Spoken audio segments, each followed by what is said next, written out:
Hello viewers, आप सबका स्वागत है फिनिश बिल लीगल चैनल में। तो आज मैं बात करूँ कि आपके एक ऐसे लॉ के बारे में, एक ऐसे कानून के बारे में जिसके तहत में आपको सिविल कोर्ट जाने की ज़रूरत भी नहीं होती है और बिना सिविल कोर्ट जाए, दो आप कोर्ट तो जाती है उसमें, लेकिन आपका जो मामला है, आपका जो सिविल केस है, वो ख़त्म हो जाता है और ना ही इसमें आपको कोई सिविल केस की तरह कोई कोर्ट फी वगैरह देने की पड़ती है। साथ ही आपको वकील भी रखने की भी कोई आवश्यकता इसमें नहीं होती है। जी हाँ, बिल्कुल एक ऐसा कानून है जिसके तहत में आप ये सारी चीज़ें कर सकते हो और अपना काम बहुत जल्दी, मतलब आपका जो केस है उसको बहुत जल्दी भी आप निपटारा कर सकते हो। तो आज मैं इसी कानून के बारे में बात करूँगी। इस ये कहाँ पे हम फाइल करना है, इसका पूरा कैसे फाइल करना है, कौन इसको डिसाइड करता है और ये जो डिसीजन, ये ऑर्डर आता है, इसकी अपील भी नहीं होती। तो क्या ऐसा उसमें इम्पोर्टेंस होता है कि इस मामले की अपील नहीं होती है और मामला वहीं का वहीं ख़त्म हो जाता है। साथ ही में इसकी समय सीमा कितने के अंदर होती है, जिसके मतलब कितने जल्दी आपका इसमें मामला सुलझता है। तो यही बात आज आप करेंगे, इसी कानून के बारे में बात करेंगे आज के अपने इस वीडियो में। तो चलिए वीडियो को स्टार्ट करते हैं।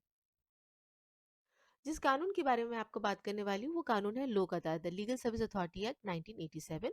और उसमें जो सबसे इम्पोर्टेंट पोर्शन होता है लोक अदालत में, आज उसके बारे में बात करूंगी। अधिकतर हम ये सुनते हैं कि जो लोक अदालत में जो मैटर्स होते हैं वो चालान के केसेस आ जाते हैं या मोटर व्हीकल के जो केसेस आ जाते हैं, बैंक लोन के जो मैटर होते हैं वो आते हैं। लेकिन ये बहुत कम लोगों को पता होती है कि जो लोक अदालत है उस पर आप सिविल केस के मामले भी डाल सकते हो। अब सिविल केस का मामला किस सेक्शन के तहत में आता है, मैं वो आपको बताती हूँ। ये जो आ जाता है, इसमें 2 तरह के जो मामले होते हैं वो आते हैं सिविल केसेस के। एक तो ये होता है कि जो ऑलरेडी कोर्ट में चल रहा है ना? ऑलरेडी कोर्ट में फाइल कर दिया किसी ने और वहाँ पे दोनों पार्टी के बीच में एक समझौता होने की चांसेस क्रिएट हो जाती है और जब जज होता है, जो सिविल कोर्ट का जो जज होता है, वो मामला को लोक अदालत में रेफर कर देता है। और अगर वहाँ पे मामला सुलझ जाता है तो जो कोर्ट फी फाइल किया गया था वो रिटर्न हो जाता है। ये तो एक तरीका है। लेकिन आज हम दूसरे तरीके की बात करें कि जिसे हम प्री लिटिगेशन स्टेज जो होता है उसकी बात करते हैं। प्री लिटिगेशन स्टेज मतलब आपने कोर्ट में केस फाइल नहीं किया, केस सिविल सूट फाइल करने से पहले आप यहाँ पे लोक अदालत में आकर आपने फाइल कर दिया। तो इसमें किस तरह के मामले आते हैं?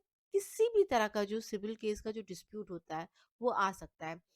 कोई भी ज़मीन का रिलेटेड मामला, किसी ने आपकी ज़मीन पकड़ ली है या किसी ने आपके नाम पे ज़मीन नहीं करके दे रहे, एग्रीमेंट करके ज़मीन नहीं करके दे रहे, किसी ने आपने ज़मीन को गिरवी रखा है और आपने पैसा वापस पूरा कर दिया है, लेकिन वो आपको ज़मीन वापस नहीं दे रहा है, किसी ने आपकी ज़मीन का कब्ज़ा करके रखा हुआ है। तो जो भी ज़मीन से रिलेटेड जो भी मैटर होता है, कोई भी डिस्प्यूट होता है, वो इस आप लोक अदालत में फाइल कर सकते हो। अभी होता किस सेक्शन के तहत में, ये होता है section 18(1) of the act, legal service authority जो एक्ट है उसके जो सेक्शन 18 सब क्लॉज 1 है उसके तहत में होता है। सबसे इंपॉर्टेंट क्वेश्चन इसमें आता है कि इसको डिसाइड कौन करता है, कौन है जो ये डिसाइड करता है। देखिए, इस डिसाइड करने से पहले हमें समझना पड़ेगा इसका लेवल्स क्या होते हैं। ये तालुक लेवल का होता है, डिस्ट्रिक्ट लेवल का होता है, स्टेट लेवल का होता है और नेशनल हाई कोर्ट लेवल का होता है और फिर नेशनल लेवल का होता है। तो तालुका का जो हुआ, अधिकतर जो मैटर जो जाते हैं, जो सिविल कोर्ट के जो मैटर, क्योंकि उसकी वैल्यूएशन हमेशा थोड़ी-सी ज़्यादा होती है, तो ये डिस्ट्रिक्ट लेवल के में ही जाते हैं।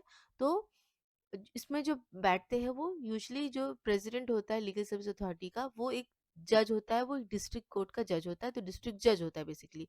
तो डिस्ट्रिक्ट जज होता है, उसके साथ में 2 मेंबर्स होते हैं। एक मेंबर जो होता है वो बाहर का कोई एक आदमी होता है, एडमिनिस्ट्रेटिव लेवल का एक आदमी होता है और दूसरा एक होता है कोई वकील होता है। लेकिन यहाँ पे जो वकील जो साहब जो होते हैं वो एज़ ए जुडिशरी वो वहाँ पे वो काम कर रहे होते हैं, वो किसी क्लाइंट के पक्ष में वहाँ पे नहीं रहते हैं। तो जो भी ऑर्डर होता है उसपे इन तीनों का ही साइन होता है, लेकिन प्रमुखता जो होती है वो जो डिस्ट्रिक्ट जज की जो होती है वो ही मामला को डिसाइड करते हैं। तो कहाँ हमें फाइल करनी होती है? जैसे मैंने बताया कि अगर आपका तालुका का मैटर है तो आप तालुका में फाइल करोगे, डिस्ट्रिक्ट का मैटर हो तो डिस्ट्रिक्ट, हाई कोर्ट का मैटर हो तो हाई कोर्ट में। ये होता कहाँ पर है? ये जो हमारा कोर्ट कॉम्प्लेक्स होता है, कोर्ट कॉम्प्लेक्स के अंदर में ही एक ऑफिस बना होता है। तालुका कोर्ट है तो अब तालुका कोर्ट पे जो उनका लीगल सर्विस अथॉरिटी का एक बना होगा वहाँ पे जाना होगा। डिस्ट्रिक्ट कोर्ट है तो डिस्ट्रिक्ट का कोर्ट के अंदर में एक डिस्ट्रिक्ट लीगल सर्विस अथॉरिटी का एक अलग से चैम्बर बना होता है।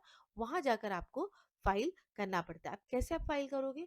कुछ नहीं करना होता है। एक सिंपल एप्लीकेशन देना होता है। आपका जो मामला है उसको पूरा अच्छे तरीके से डिस्क्राइब करते हुए एक सिंपल सा एप्लीकेशन देना है। क्या इसमें कोई स्टैम्प लगता है? नहीं। क्या इसमें कोई एफिडेविट लगती है? नहीं। आपको बस एक सिंपल सा एप्लीकेशन देना है, ये बस एक एप्लीकेशन पे ही होता है। कोई कोर्ट फी देना होता है? नहीं। क्या कोई वकील को रखने की ज़रूरत होती है? नहीं। अब आपने एप्लीकेशन दे दिया, उसके बाद क्या होता है?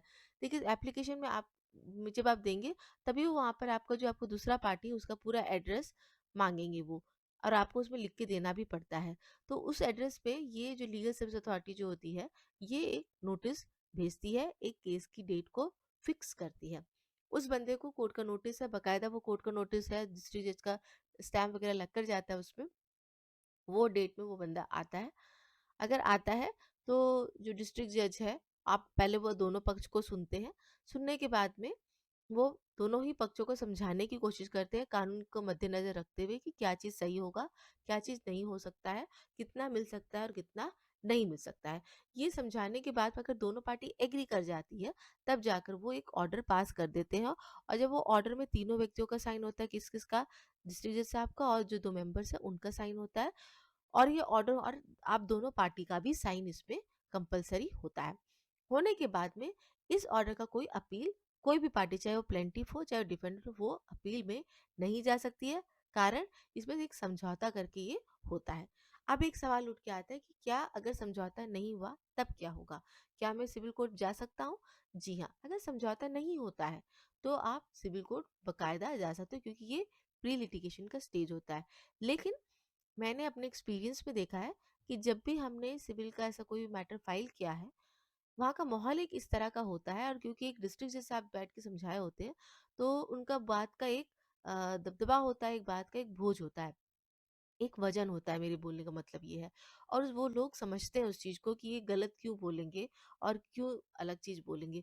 तो वो समझ के अधिकतर जो केसेस जो होते हैं उसमें मामला सुलझ जाता है, और जो केसेस अगर आप सिविल कोर्ट में जाते हैं, सालों साल दशक निकल जाते हैं, वही चीज़ यहाँ पे ज़्यादा से ज़्यादा 4 या 5 डेट्स में ही होकर कंप्लीट हो जाती है।